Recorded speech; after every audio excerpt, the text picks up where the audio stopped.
Olá, meu nome é Ana Carla e eu vou apresentar o trabalho intitulado Saúde bucal de refugiados no âmbito global, um panorama recente. Para introduzir o assunto, o conceito de refugiado abrange as pessoas que se deslocaram de seus países de origem devido a um medo fundado de perseguição, seja por raça, nacionalidade, religião, pertencerem a um determinado grupo social, por graves violações de direitos humanos ou pelos grandes conflitos armados, que hoje é o principal motivo de deslocamento forçado no mundo. Só no final de 2024, 123 milhões de pessoas estavam classificadas como refugiadas, sendo que, dessas pessoas, 73%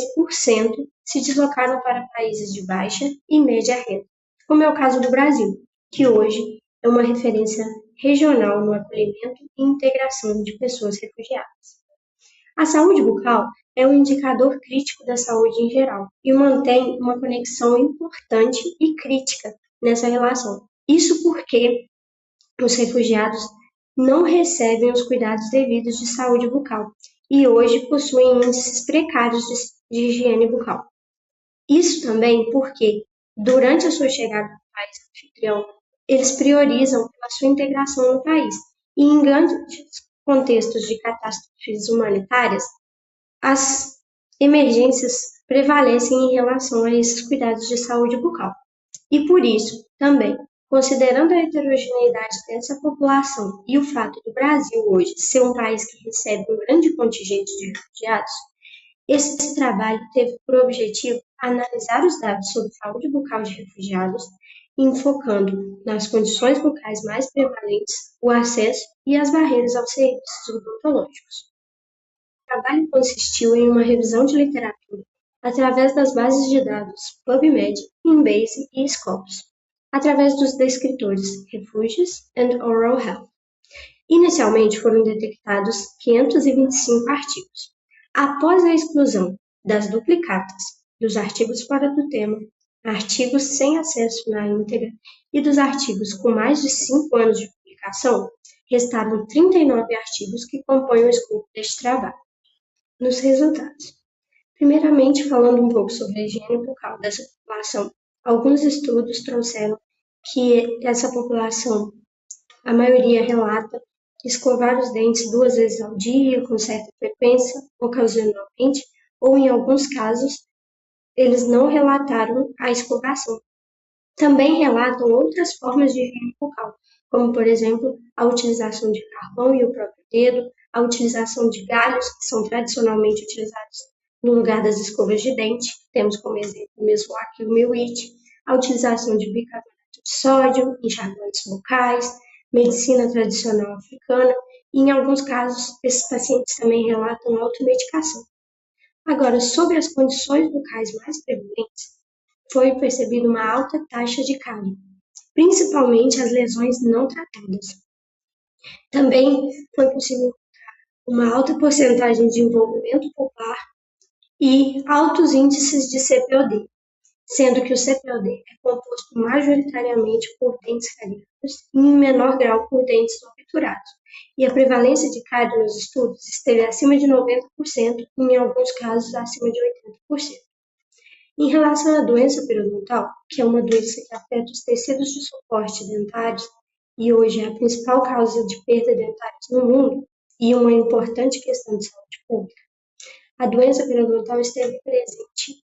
em grande porcentagem desses participantes. Em alguns estudos, até 100% dos participantes tinham doença periodontal, seja ela em casos graves ou também casos de gengivite, casos de sangramento gengival, grande acúmulo de placa e cálculo dental. Na maloclusão, foi encontrada em maior parte a maloclusão moderada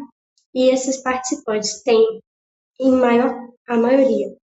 maloclusão classe 1 de Engel, seguida de classe 2 de Engel, seguida da classe 3 de Engel. Em relação à busca pelos serviços, apesar de 80% dos refugiados necessitarem de tratamentos odontológicos, sejam eles restaurações, extrações, tratamentos ortodônticos, urgências, a maioria busca os serviços odontológicos majoritariamente em situações de urgência, e a queixa principal deles tem sido a dor de origem dentária. Isso também reflete as barreiras no acesso, que hoje as principais são a financeira e a linguística. As barreiras financeiras incluem dificuldade de adquirir kits de higiene, dificuldade no transporte, a dificuldade de se ausentarem de seus serviços, e as barreiras linguísticas incluem falta de intérpretes e a dificuldade de se comunicarem com os dentistas responsáveis pelo seu tratamento, o que dificulta muitas vezes o entendimento do tratamento e também de discutirem sobre as suas dúvidas.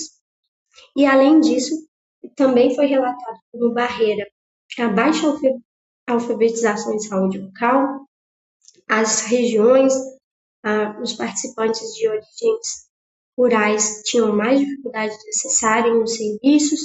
também foi relatado o medo, a ansiedade e também as barreiras culturais, sendo que muitos participantes relataram que os profissionais não eram interculturalmente qualificados para o atendimento dessa população. Com isso, a gente conclui que existe uma necessidade de criação de mais políticas públicas voltadas à saúde bucal dessa população, que foquem não somente nas necessidades físicas, mas também nas necessidades sociais e culturais desses refugiados, e que devem se basear também no atendimento humanizado, não somente no que diz respeito à cultura, mas também sensível às inúmeras experiências traumáticas já vividas por essa população. Essas são as nossas referências e agradeço pela atenção.